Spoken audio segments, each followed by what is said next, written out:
Hello there, I'm Dejan and welcome to a new video. So, the patch notes are dropped, the new patch is here, 1.09 is here, and nothing basically changed. So in this video I'm not gonna go through the whole patch notes, I'm not gonna analyze whatever they change, even because the patch notes you can read them basically quicker than making a single espresso, and there is not much to be said. Dragunov is still Dragunov, Alisa is still Alisa. What I wanted to talk about more in this video is about why these patch notes are actually like this. Why I am honestly not disappointed by these patch notes. Because to feel disappointment, you need to have something that does not meet your expectation.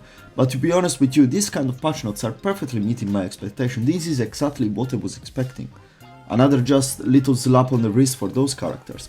And in this video I'm gonna try to go through and analyze why I do think Bandai is going with this kind of mentalities with their notes. So, as I said already, I'm not gonna talk that much about what is in these patch notes, but basically everything is literally summarizable with 3 small changes to Alisa and 3 medium changes we could say. They're quite significant. They are quite heavy for Dragunov, but they are not going to impact his position in the tier list whatsoever. He is still the strongest. He's still going to be the strongest until Season 2. And this is probably the point I want to talk about with you. What Bandai has been doing with the patches and how they've been operating with the patches is being clear since the beginning that they made sure they would have not heavily impacted the continuum of the season and the competitions. What do I mean with this? If you remember, there was a very long waiting before EVO Japan, and throughout the whole season we've seen how the developer, they've been very mindful with when release their patches. And I know it's gonna sound crazy that I use the word mindful with the Bandai with the Tekken creators as well, especially with the kind of aura that they have now around them, because it feels like they cannot get anything right, which is honestly not like this. But internet, being the massive echo chamber that it is, unfortunately, is resonating a lot with the negativity that there is about the game. And I see that happening because I am the first one that is being very critical about the game, because there are a lot of things that need to be changed. But this said, I think that the game is still very much full of potential, but still needs some work to express that potential at its best. This said, we've seen the first patch in, I think it was around February, and 1.02 and 1.03, they both came out before EVO Japan, with some substantial changes, especially 1.03, but with no any major significant change, because this would affect the tournament that was coming ahead, being one of the most important tournaments of the year. After that, we have seen the biggest change yet, which was 1.05. And since then, every single adjustment has been what we can consider a minor one or a less important one than 1.05. Because we all consider the game, everyone that analyzes this game, consider it way different, the turning point of the game be the patch 1.05. And not long after that, they announced with, I think it was 1.06, I don't even remember by now, that all the changes after that patch would have been minor changes that would have not impacted the game that much. And why is that? We have to remember one thing here. Bandai is the organizer of what is the most important Tekken event of the year. Yes, you can argue that it's EVO, because EVO is the biggest tournament, the biggest fighting game event. Yes.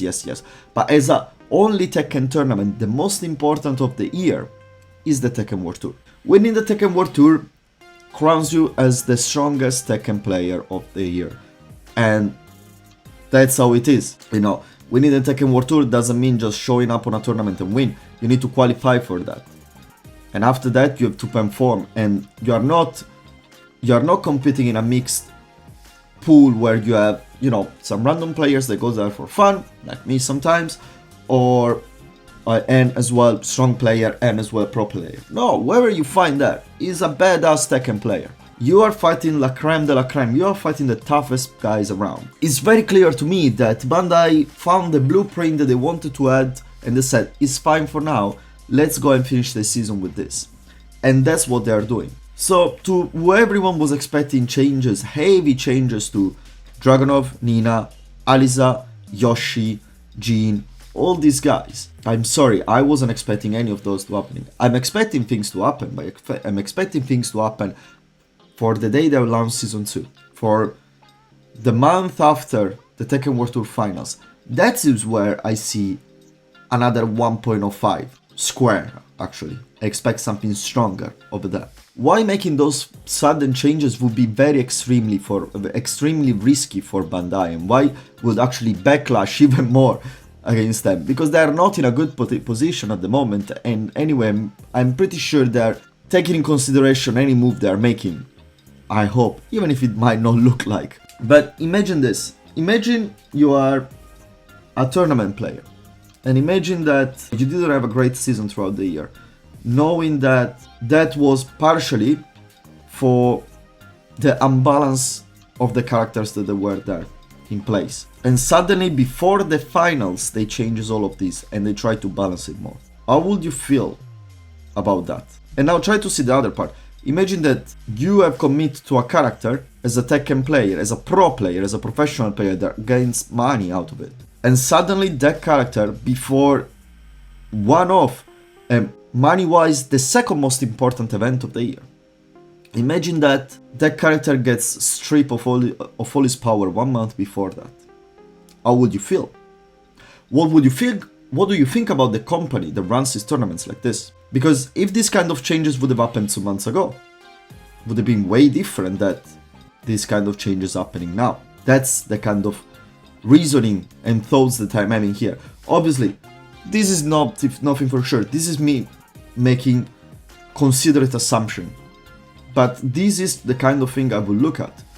If I'm organizing an event and if I'm organizing an event of a game that I possess, that is my game, and I decide how to balance and everything. Even if I clearly notice that there is some changes that needs to be done, I have to understand if I can do them now or not.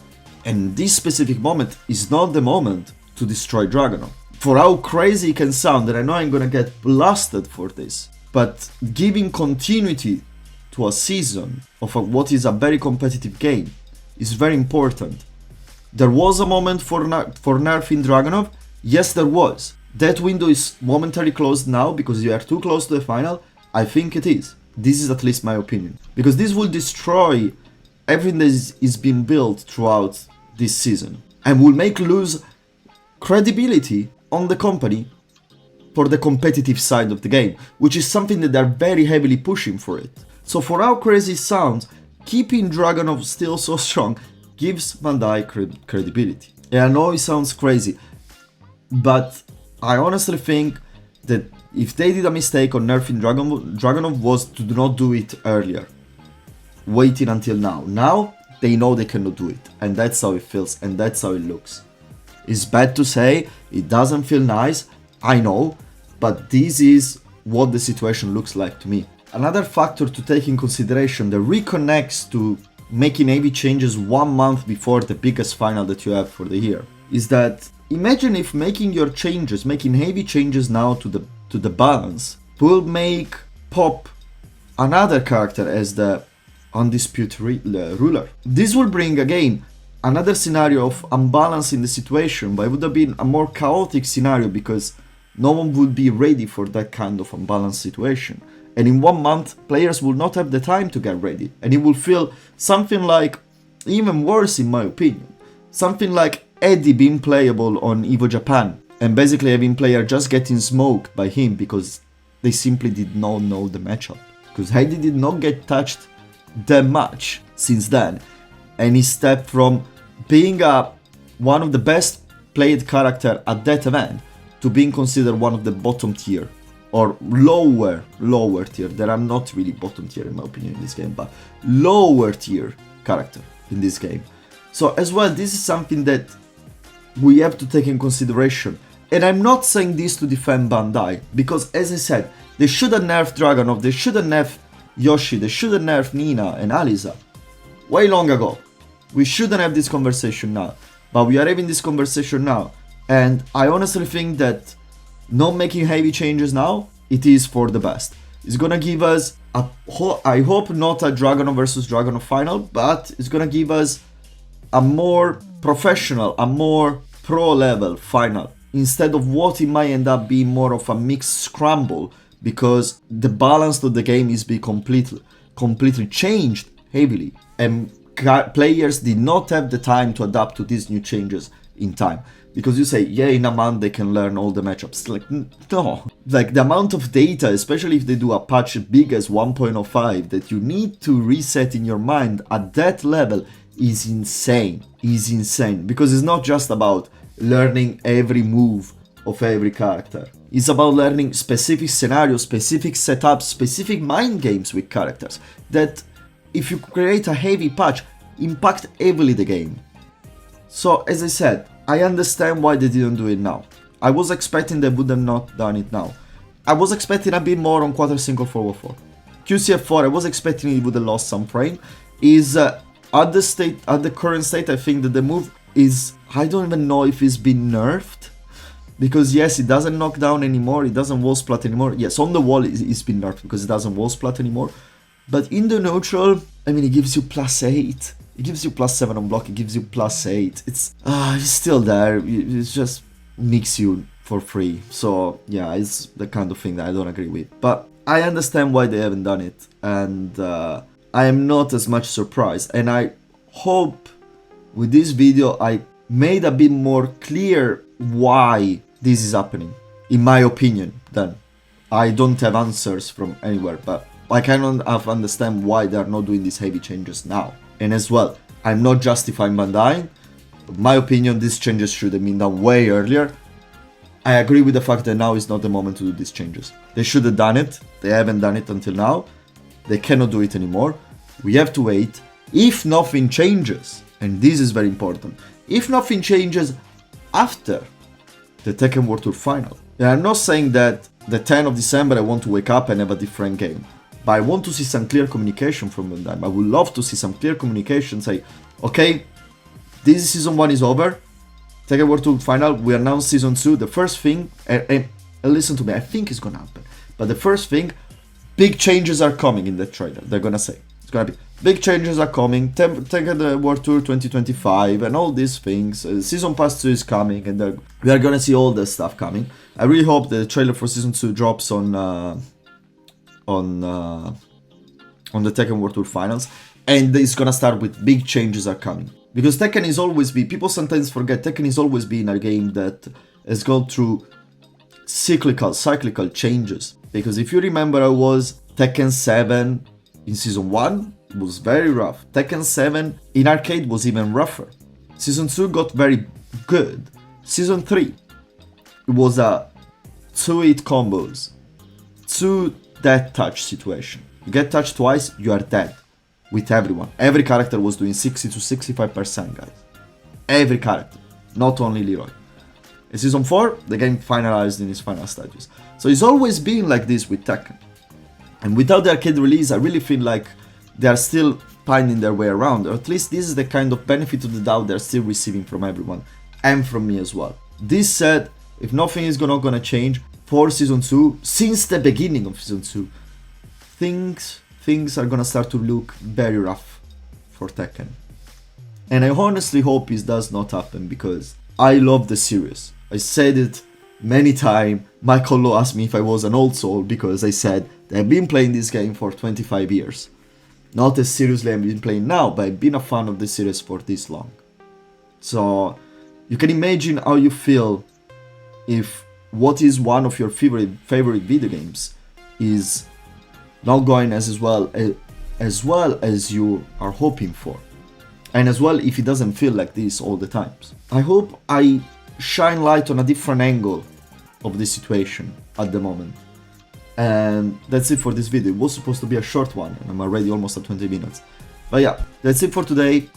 Please, I'm still trying to grow my channel as much as I can, so if you like this video, if you think that what I'm saying is not complete bullshit, consider pressing a like. It helps a lot with pushing the video around and making spread into the algorithm, and this would help me to get a much more reach of people that still didn't see this face. Apart from that, I've been the John, you've been awesome, and I'll see you next time. Ciao!